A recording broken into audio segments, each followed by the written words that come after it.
ನಮಸ್ತೆ ಸ್ನೇಹಿತರೆ, ನಾನು ನಿಮ್ಮ ಪ್ರವೀಣ್. ಗುರುಭಕ್ತಿ ಯೂಟ್ಯೂಬ್ ಚಾನಲ್ಗೆ ಸ್ವಾಗತ, ಸುಸ್ವಾಗತ. ವಿವಾಹಕ್ಕೆ ಮಗ ಅಥವಾ ಮಗಳು ವಯಸ್ಸಿಗೆ ಬಂದಿದ್ದಾರೆ, ವಿವಾಹದ ವಯಸ್ಸು ಬಂದಿದೆ, ಮದುವೆ ಮಾಡೋದಕ್ಕೆ ನಾವು ನೋಡ್ತಾ ಇದ್ದೀವಿ. ಆದರೆ ನಮಗೆ ಬೇಕಾಗಿರುವ ರೀತಿನಲ್ಲಿ ಸಂಬಂಧಗಳು ಬರ್ತಾ ಇಲ್ಲ. ನೋಡಿ, ಬಂತು ಜಾತಕ ಹೊಂದಾಣಿಕೆ ಆಗ್ತಾ ಇಲ್ಲ, ಇದು ಅಲ್ಲ, ಇದ್ರ ಬಗ್ಗೆ ನಾನು ಮಾತಾಡ್ತಾ ಇಲ್ಲ. ಇದನ್ನ ನೆನ್ಪಿಟ್ಕೊಳ್ಳಿ.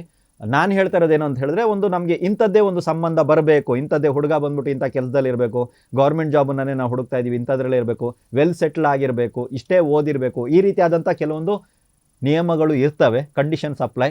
ಸೊ ಅಂಥವ್ರಿಗಾಗಿ ನಾನು ಹೇಳ್ತಾ ಇದ್ದೀನಿ, ಸರ್ ಬರ್ತಾ ಇದೆ ಸಂಬಂಧಗಳು, ಬಟ್ ಆ ಸೂಟ್ ಆಗೋ ರೀತಿನಲ್ಲಿ ಅಥವಾ ನಮಗೆ ಓಕೆ ಅನ್ನುವಂಥ ರೀತಿನಲ್ಲಿ ಬರ್ತಾ ಇಲ್ಲ ಸರ್. ಗೊತ್ತಾಯ್ತಾ? ಸೊ ಸಂಬಂಧಗಳು ನಮಗೆ ಓಕೆ ಇರೋ ರೀತಿನಲ್ಲಿ ಯಾರ್ಯಾರಿಗೆ ಬರ್ತಾ ಇಲ್ವೋ ಅವರುಗಳು ಈ ಪ್ರಯೋಗವನ್ನು ಮಾಡಬಹುದು. ಆದರೆ ಪ್ರಯೋಗ ಮಾಡೋದಕ್ಕಿಂತ ಮುಂಚೆ ನಮ್ಮ ಗುರುಭಕ್ತಿ ಜ್ಯೋತಿಷ ಕೇಂದ್ರದ ವತಿಯಿಂದ ವಿವಾಹಕ್ಕಾಗಿ ಹುಡುಕಾಟ ನಡೆಸ್ತಾ ಇರುವಂಥ ವಧು ಅಥವಾ ವರನ ತಂದೆ ತಾಯಿಗಳಿಗೆ ಒಂದು ಕಿವಿ ಮಾತು.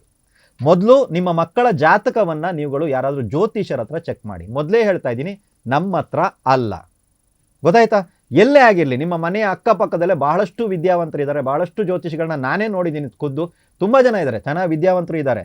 ದಯವಿಟ್ಟು ಅವ್ರ ಹತ್ರ ಹೋಗಿ ಈ ಜಾತಕಕ್ಕೆ ನಾನು ಕೇಳೋ ಪ್ರಶ್ನೆಗಳನ್ನ ಮಾತ್ರ ನೀವು ಕೇಳಿ. ನಿಮಗೆ ಪ್ರಶ್ನೆಗಳು ಕೇಳೋಕೆ ಬರ್ತಾ ಇಲ್ಲ ಅಂದರೆ ನಾನು ಕೇಳುವಂಥ ಪ್ರಶ್ನೆಗಳನ್ನ ಕೇಳಿ. ಈ ಜಾತಕಕ್ಕೆ ವಿವಾಹ ಯೋಗ ಇದೆಯಾ? ಮೊದಲನೇ ಪ್ರಶ್ನೆ.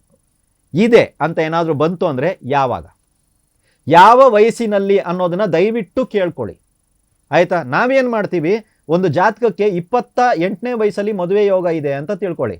22ನೇ ವಯಸ್ಸಿಂದಾನೇ ಮದುವೆ ಗಂಡು ಹುಡ್ಕೋದಕ್ಕೆ ಸ್ಟಾರ್ಟ್ ಮಾಡಿರ್ತೀವಿ. ಹೆಣ್ಮಕ್ಳಲ್ವಾ, ಬೇಗನೆ ಮದುವೆ ಮಾಡಬೇಕು. 22ರಿಂದಾನೇ ಶುರು ಹಚ್ಕೊಂಡ್ಬಿಟ್ಟಿರ್ತೀವಿ.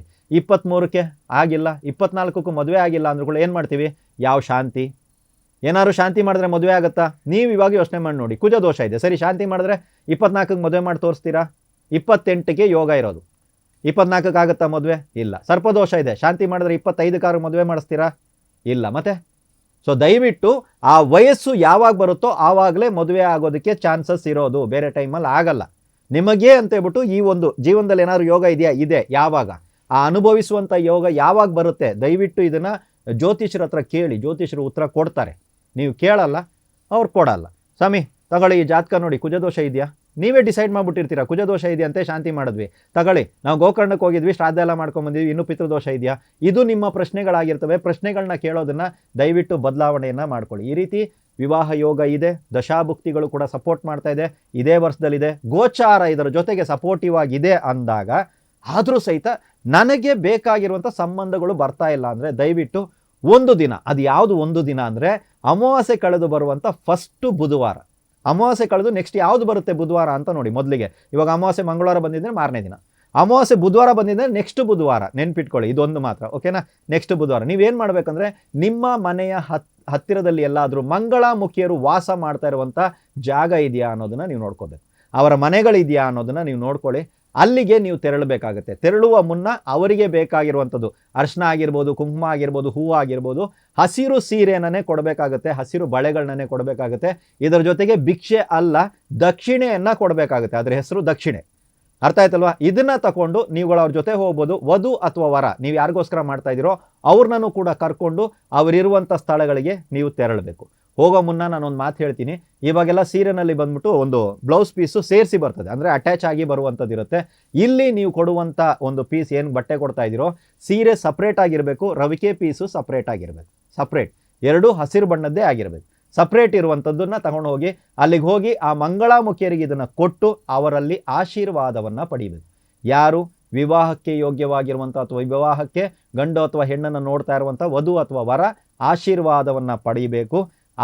ನಿಮ್ಮ ಬಲಗೈ ಅವರ ಬಲಗಾಲಿಗೆ ಟಚ್ ಆಗಬೇಕು, ನಿಮ್ಮ ಎಡಗೈ ಅವರ ಎಡಗಾಲಿಗೆ ಟಚ್ ಆಗಬೇಕು. ಇದು ಹೇಗೆ ಸಾಧ್ಯ ಅಂದರೆ, ಹೀಗೆ ನೀವು ಆಶೀರ್ವಾದ ಪಡೆಯುವಾಗ ಮಾತ್ರ ಮಂಗಳಾಮುಖಿಯರ ಹತ್ರ ಈ ಕೈ ಈ ಥರನೇ ಹೋಗಬೇಕು, ಈ ಕೈ ಈ ಥರನೇ ಹೋಗಬೇಕು.